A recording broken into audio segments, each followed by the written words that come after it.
Hello vinyl community, back with you for another Vinyl Spins.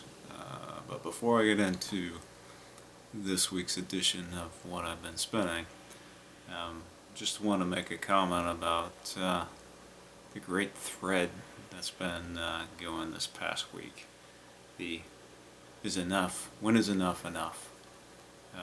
It's been a long time since I've seen a question that has generated so many video responses, and it's very interesting because I'm seeing people respond to this particular question because it's inherent in all of our nature, and you know, there are people that I never thought would have responded to this video or this question that Robert Z had posted, that did post a video which I thought was very cool. And I'm going to be very interested to see just how many videos come out of this, and it's amazing that they're still coming. But you know, the way I see it is, as collectors and as music lovers, we're all very different. We have different goals. The music that you like, it's like your DNA. Nobody is going to be exactly the same. Same way with collecting, you know. We're all going to collect very differently. We all have different types of habits, you know. James Buttery commented that he purges, which, you know, might be a good thing. I mean, and then you got people that, you know, collect a lot. You got people that, you know, have rituals associated with their collecting. You have folks that just totally stay away from the mainstream and only get to some of the offbeat, off the path stuff. So we're all very different. We're all after very different things, but at the core of it, I just watched Zeke, the record geek. He commented that, you know, we're all music lovers when you get right down to it, and it's very true. That's, you know, the fundamental of, you know, why we're doing this is the love of music. So, Robert Z, great question. You know, I hope to see other questions like this in the future, because, you know, this is what makes the VC so good, is all these different responses. I mean, people love your channel. You know, you got people responding that don't watch you. It's been very, very good to see this type of interaction, and it's something that I haven't seen for the longest time. Well, anyway, to get into it, I got a couple records to show to kick this off. I'm only going to show 5 records this week, but I stopped at my local record shop, and the dealer, he purchased a collection. This family had lost their son. I mean, he didn't die, he just went missing, and you know, they don't know where he is. He's been gone for 2 years.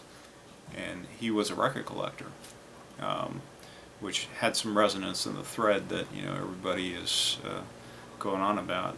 But you know, he had boxes and boxes of records from the 90s, early 2000s, when vinyl was down on the downtrend. And some of the stuff in there, he had Japanese pressings. He had some very unique classic rock pressings. I mean, some really high dollar stuff, and the family just brought all these boxes in. He said he gave them a fair deal, which I believe, and he's slowly been processing, and he's been trying to put out about a box a day of these records. And wish I could hit his store every day, but I can't, unfortunately, with work and my kid and everything. But what I did pick up was pretty exciting. And so, started out, this is the Folk Implosion, Dare to Be Surprised.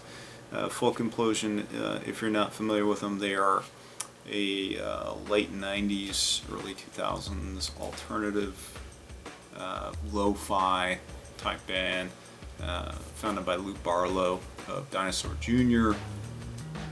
and Sebadoh. This was kind of an offshoot project.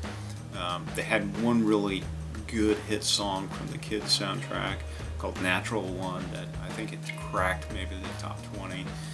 This was kind of the follow-on album to that, which I've always liked. I've had it digitally for the longest time, and this is just an early issue when records were on the downcline, and to have an original press is really, really exciting.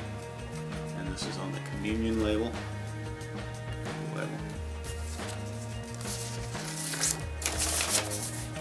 So this came from the guy's collection.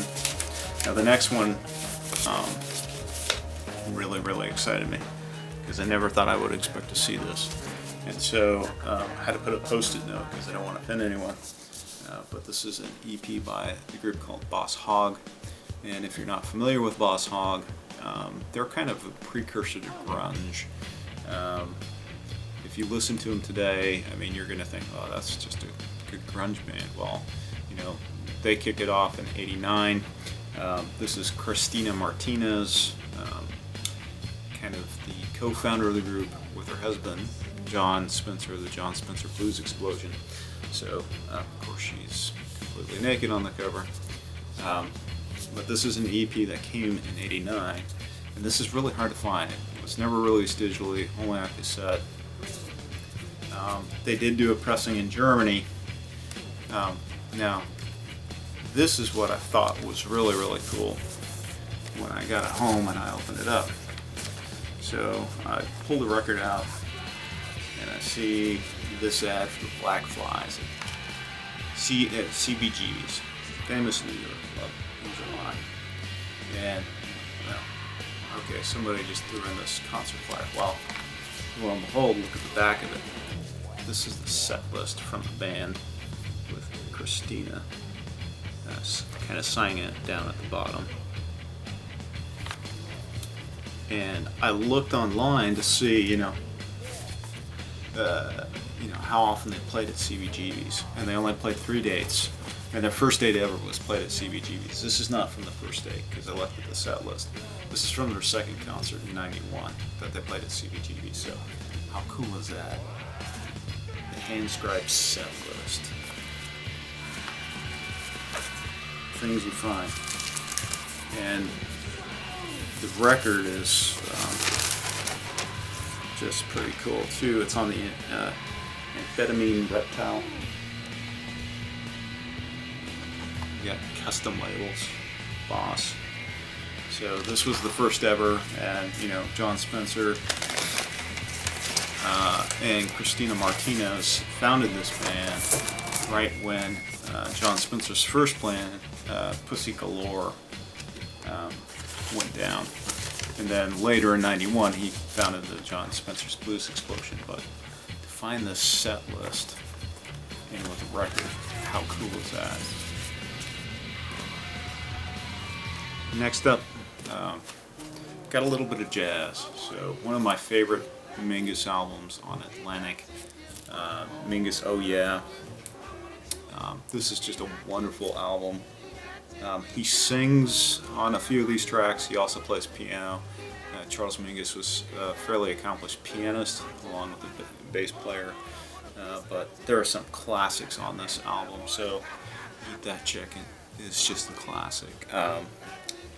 Wham Bam Thank You Man, Hog Callin' Blues, and Oh Lord Don't Let Them Drop the Atomic Bomb on Me. So I like how they used photos to describe the songs, or not, well, photos and art to describe the songs that they were playing on this album. This is not a first press, so the first press was came out in '61, I want to say, and it was released only in mono. They did do a stereo edition, which came out in '66 on the standard green and red Atlantic label. So this is a second press, first time in stereo, and it's just wonderful. So, you know, Mingus did a few albums for Atlantic. This just happens to be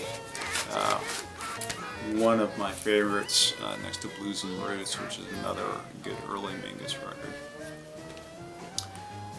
The next item that I want to show So I featured the Chromatics last week. This is a compilation, signed compilation, on Italians Do It Better, the label, which does feature 3 or 4 Chromatic songs plus Glass Candy, Appaloosa, and it was signed by all the folks that were a part of the project, including Johnny Jewel, who is the founder of the Chromatics, and a few other folks, which I'm not too familiar with. But anyway, this is a very cool compilation. It's a 3 LP set. And the LPs, they all come on clear vinyl. So if you're a clear vinyl fan. And they all come with printed inner sleeves as well. Here's an example of the inner sleeve. And the coolest thing about it is this guy is still available online, and it's going for 14 bucks. How can you beat that? 3 LP set for $14, all in clear vinyl, and signed, no less. And you know, the music is synth pop, it's dream pop, it's coming from the 80s, so I recommend giving it a sample, and for $14 you just can't go wrong. And you know, to top it off, there were some pretty cool things that they included in the package. So they included this, which I don't know if you can see too well, but this is a playable poster, so sort of like a flexi disc. And this is Ruth, who is the singer of the Chromatics. So, and then they included some posters. One was kind of a take on a movie theme, and then another one was just saying colors, and it was in the actual color stand. I'm not going to show it because it's not really worth showing, but cool free things that they just threw in. So the last item I have to show you, which I've been spinning, is the latest by Twig, and this is out on DFA Records. If you're unfamiliar with Twig, he's very unique, very, it's hard to call him noise rock, but he's fuzzy at times. I mean, he has a lot of players. He plays quite a few instruments on this particular record. Several videos ago I did feature a 45 from this particular album, which was Cannabis, which is a remake of a Serge Gainsbourg song that came in the early 70s. This is just, if you sample that, this is more of the same. And you know, I love it. I thought it was just wonderful. It's very unique, kind of Zappa-esque in a way, in other ways not, but it's very cool because DFA put it out on this gold colored vinyl, and came with a nice printed inner, and it came with a download, very nice download, 320 kilobit, so it's MP3, but it's a high quality MP3, so I can't complain. Anyway, that's just a sampling of what I've been spinning this week. Thank you for watching, commenting, and